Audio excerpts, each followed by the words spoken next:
Ho ampitombony aminareo hatrany ny fahasoavan'i Jesosy Kristy tompontsika. Amen. Ndeha araka hivavaka isika.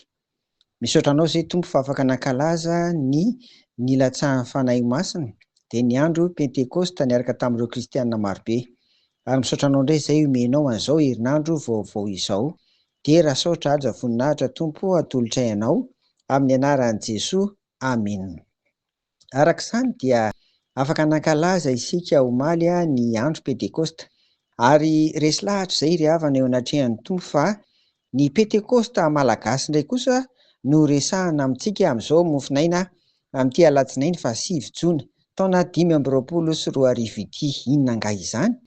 Zava-dehibe teo amin'ny tantaran'ny fiangonana ry havako tany Madagasikara teo amintsika malagasy ny 9 jona taona 580 feno 300 taona anio izany ho an'ny fiangonana loterana malagasy sy ny fiangonana Jesosy Kristy eto Madagasikara ny antsoina hoe pentekosita malagasy. Satria nahoana? Ho hazavaina amintsika eo izany. Ny fiangonana loterana malagasy sy fiangonana Jesosy Kristy eto Madagasikara na FJKM dia mikambana ao amin'ny antsoina hoe fifoazana FFPM, fiombona amin'ny fiangonana protestanta eto Madagasikara. Ary dia taon-dehibe tsy roa amantany ary tsy avela handalo fotsiny 9 jona nanomboka tamin'ny 580 ka hatramin'izao 300 taona lasa izao. Noho izany ry havana dia manerana ny sahan'ny fiangonana loterana malagasy sy ny fiangonana Jesosy Kristy eto Madagasikara dia misy fotoam-bavaka lehibe anio.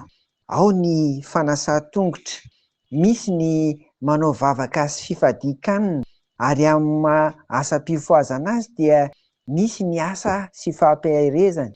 Tsy adino koa moa ao anatin'izany ny fampianarana sy ny toriteny samihafa. Vahoaka aman'arivo maro no tonga manatrika arak'izay fandaminan'ny fiangonana hoe arina anaovantsika ny 9 jona, izay ilay fomba filaza azy, dia tonga marobe ry havana.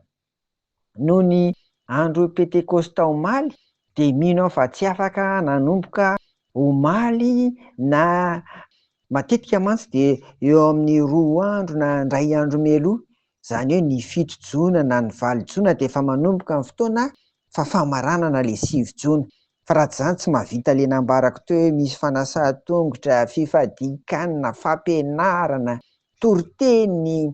Rehefa avy manatrika 9 jona izany ry havana dia mahatsiaro mihitsy hoe tena voavela heloka ary mitombo fahamasinana, mitombo finoana satria zava-dehibe izany 9 jona izany eo amin'ny fiangonana roa tota dia ny loterana sy ny FJKM araka ny resahana tamintsika teo ry havako. Araka ny nambarako teo izany dia hoe fa maninona moa no antsoina hoe pentekosita malagasy ny 9 jona? Izao ary ny zavatra nisy tamin'io 300 taona lasa io e, ny 580 sy 700 ny 9 jona izany. Natsoiny dada Rainsoalambo hivory tao an-tranony izy 12 Menada any Soatanana izany. Ireo 12 Menada ireo dia narary. Nde tantaraiko anao ohatra, izany rain'ity ray izany dia narary nandritra ny 19 volana. Nandray ny filazantsara izy, nanary ny hodiny sy ny sikidiny dia sitrana. Ao izany Rasoarimanga izany, narary sady nitaraina vokatry ny fangirifina samihafa nahazo tamin'ny vatany. Nandritra ny 12 volana, nandray an'i Jesosy dia sitrana. Ary izay mba ho singaniko manokana fotsiny fa betsaka amin'izy 12 Menada ireo nanana ny aretiny izany. Ohatra hoe Raloontsy, narary nandritra ny 5 taona fa nametraka tanteraka amin'ny fanantenana sy ny fahatokiny tamin'ny Tompo tamin'i Jesosy Kristy izany dia sitrana. Ka izy 12 Menada narary ireo sitrana dia natsoiny dada Rainsoalambo mba hivory sy ara-mivavaka tao an-tranony.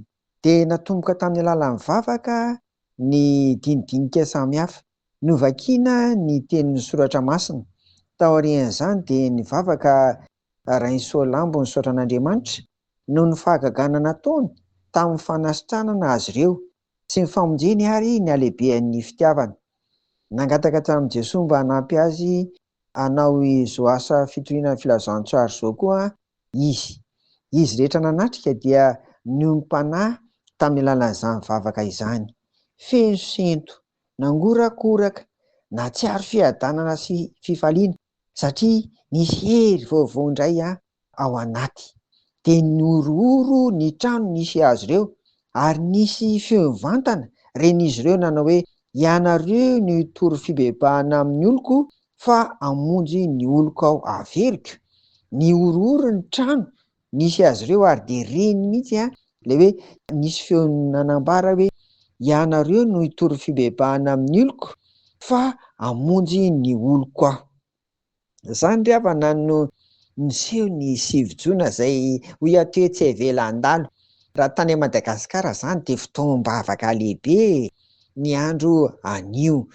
Tsy fantatro hoe rovintsika no afaka hanatanteraka an'izany, fa dia an'ny tompon'ny zavatra rehetra de ny zavatra rehetra koa amin'ny fotoanany avy, hoy ny soratra masina izany. Ry havako, fizarana voalohany izany, ary izay nambarako taminy teo de nalaiko tamin'ny tantaran'ny fifoazana eto Madagasikara 480 ka hatramin'ny taona 770 nosoratan'ny mpitandrina Rabeatonina James ry havako. Fizarana voalohany izay. Fa raha sitrapon'ny tompo de rapitso meko anareo indray ny tohany amin'izany rehetra zany. Andeha ary isika hivavaka. Ry tompo ray any an-danitra ho, saotranao fa nomenao ny 9 jona, pentekosta malagasy zany. Aringa ny toetrany, ny asan'ny fanahinao masina, hiasa ty anatinay hitondra fifoazam-panahy ho amin'ny malagasy rehetra, ary tsy ny malagasy rehetra ao Madagasikara ihany fa ny malagasy melo-pantrana eran'izao tontolo izao, ary tsy ny malagasy rehetra ihany koa fa izao tontolo izao olonao de hifoha ara-panahy ho voninahitry Jesoa. Amin'ny anaranao Tompo no vanen'izany vavaka izany. Amen. Ho aminareo ny fiadanan'i Jesoa. Amen.